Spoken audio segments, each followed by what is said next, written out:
Hi guys, welcome to my channel Sanchari Ravi.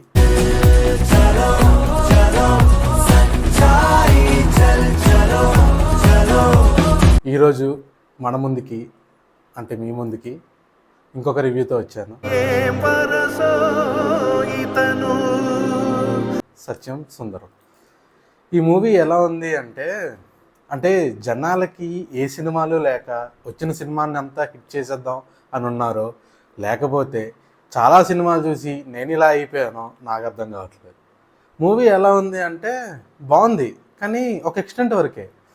40 minutes 30 మినిట్స్లో తీయాల్సిన ఒక షార్ట్ ఫిలింని 2.5 hours సీరియల్లా తీసి కూర్చోబెట్టి చూపిస్తే ఎలా ఉంటుంది? నాకైతే ఎగ్జాక్ట్లీ అలానే అనిపించింది. అంటే ఈడికేంట్రా ఏ సినిమా నచ్చదా ఏంటి, ఆ రివ్యూస్ ఏమో భయంకరంగా ఉన్నాయంటే నేను ఆ రివ్యూస్ బాధితున్నాయి. ఆ రివ్యూస్ చూసే నేను మూవీకి వెళ్ళాను, అది కూడా తమిళ్లో వెళ్ళాను. నాకు ఒక బేసిక్లీ హ్యాబిట్ ఉందన్నమాట. ఏంటంటే ఏ మూవీ ఏ ఒరిజినల్ లాంగ్వేజ్ అయితే మోస్ట్లీ నేను ప్రిఫర్ చేసేది ఆ లాంగ్వేజ్లో చూద్దామని. Like if it is Tamil movie అయితే తమిళ్లో చూస్తాను, మలయాళం అయితే మలయాళంలో, హిందీ అయితే హిందీలో. But I don't prefer dubbing much. So అలానే వెళ్ళాను. And because I can understand Tamil. కానీ నాతో పాటు ఇంకొక 4 ఫ్రెండ్స్ మీద తీసుకెళ్ళాను. బేసికల్లీ వాళ్ళకైనా నచ్చాలి కదా, వాళ్ళు తమిళియన్సే, వాళ్ళకైనా నచ్చాలి కదా. వాళ్ళకి కూడా ఎక్కడో బాగా సాగదీశారన్నా అన్నట్టే అన్నారు. అంటే ఆ సాగదీసినట్టే కదా రివ్యూస్ చూసుకోవాలి మరి. అయితే coming to the movie and performances, basically story ఏంటంటే అరవింద్ స్వామి గారు తన చిన్నప్పుడే ఫ్యామిలీ గొడవల వల్ల వాళ్ళ ఊరు ఇల్లుని వదిలేసి చెన్నై వెళ్ళిపోతారు. సమ్ 22 years తర్వాత వాళ్ళ పిన్ని కూతురి పెళ్ళికి రావాలి, ఆ పెళ్ళి అటెండ్ అవ్వాలి. సో కానీ ఎక్కడో భయం, ఆ ఫ్యామిలీ అంతటిని ఫేస్ చేయాలి, వాళ్ళందరితో మాట్లాడాలి, ఎందుకు ఇవన్నీ అన్నట్టు ఉంటారు ఆయన. బట్ ఇంకా వాళ్ళ చెల్లి ప్రెషర్ వల్ల పెళ్ళికైతే వస్తారు. ఆ పెళ్ళిలో మన కార్తీ అన్న పర్ఫార్మెన్స్ వస్తారు. మూవీ స్టార్ట్ అయిన ఒక 30 minutes 20 minutes తర్వాత వస్తారు. బట్ ట్విస్ట్ ఏంటంటే అరవింద్ స్వామికి కార్తీ ఎవరో తెలియదు.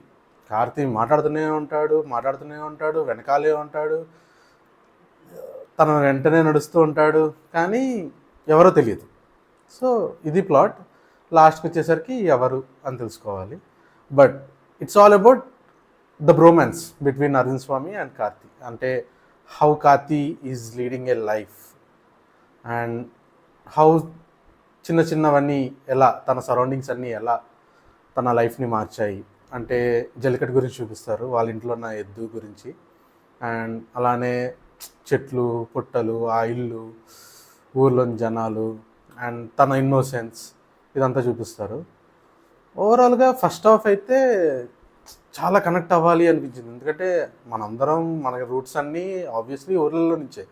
పండుగలు వచ్చాయి, హాలిడేస్ వచ్చాయంటే మనం అందరం వెళ్ళేది ఊర్లకే, అమ్మమ్మ వాళ్ళ ఇంటికి, తాతయ్య వాళ్ళ ఇంటికి. అండ్ అక్కడ చుట్టాలు పలకరిస్తుంటే you also feel emotional connect. ఆ కనెక్టే నాకు స్టార్టింగ్లో కొంచెం కనిపించింది. కానీ వెళ్ళగా ఎందుకు ఇంతలా సాగదీయడం ఎందుకు అని అనిపించింది. But finally as performances, Karthi performance is innocent. ఆయన ఇలాంటి మూవీస్ చాలానే చేశారు and we all really can connect with his performance. And Aravind Swami గారు కూడా నాకు, ధృవాతో పోలిస్తే like I'm a big fan of him after Dhruva, Roja, all these movies. కానీ ఇందులో కూడా నాకు చూడగానే ఓకే మనోడే అన్నట్టు ఆ ఫీలింగ్ అనిపించింది. A good performance. And Shri Vijay గారు వీళ్ళంతా ఉంటారు ఏ లిమిటెడ్ టైం వరకే. Coming to the direction point, 96 తీసిన movie director C Prem Kumar. So okay, నీకు మూవీ స్టార్టింగ్ నుంచి ఎండ్ వరకు సేమ్ ఫేసా అంటే 96 మూవీ కూడా అలానే ఉంటుంది. But maybe it's about love, school childhood love కాబట్టి కనెక్ట్ అయ్యాము. కానీ అక్కడ కూడా ఎక్కడో సెకండ్ హాఫ్లో okay it's going beyond our limit అన్నట్టు అనిపిస్తుంది. సేమ్ నాకు అది ఇక్కడ అనిపించింది. సెకండ్ హాఫ్కి వచ్చేసరికి I couldn't bear, I was getting suffocated literally. So ఇంకెంతసేపు మూవీ వెళ్ళిపోతా అన్నట్టు అయిపోయాను. సో అలా ఉంటుంది ఆయన direction. And Govind Vasanth music director. బాగుంటాయి. నాకైతే ఫస్ట్ హాఫ్లో సాంగ్ ఫస్ట్ సాంగ్ రాగానే ఐ కుడ్ ఫీల్ ఫ్లయింగ్ అనమాట. మూవీ సాంగ్స్ కూడా చాలా బాగున్నాయి. అండ్ కమల్ హాసన్ గారు కూడా తమిళ్లో అయితే 2 సాంగ్స్ పాడారు ఆయన. అండ్ మంచి బేస్ వాయిస్తో బాగా పాడతారు, ఎమోషనల్ కనెక్ట్ రావాలి అని. బట్ టెలింగ్ యూ కదా, అంటే ఒక షార్ట్ ఫిలింగా అయితే I could have enjoyed it. But 2.5 hours movie అంటే కష్టం, నా వల్ల కాదు.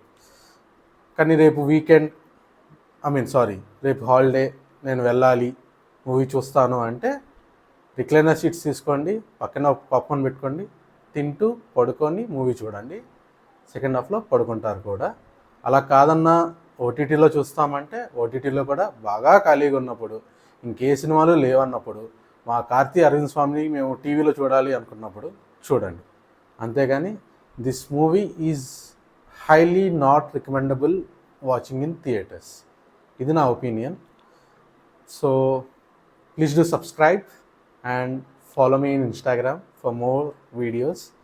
వస్తాయి, ట్రావెల్ వీడియోస్ వస్తాయి, ఫుడ్ వీడియోస్ వస్తాయి, ఇలాంటి మూవీ రివ్యూస్ ఇంకెన్నో వస్తాయి.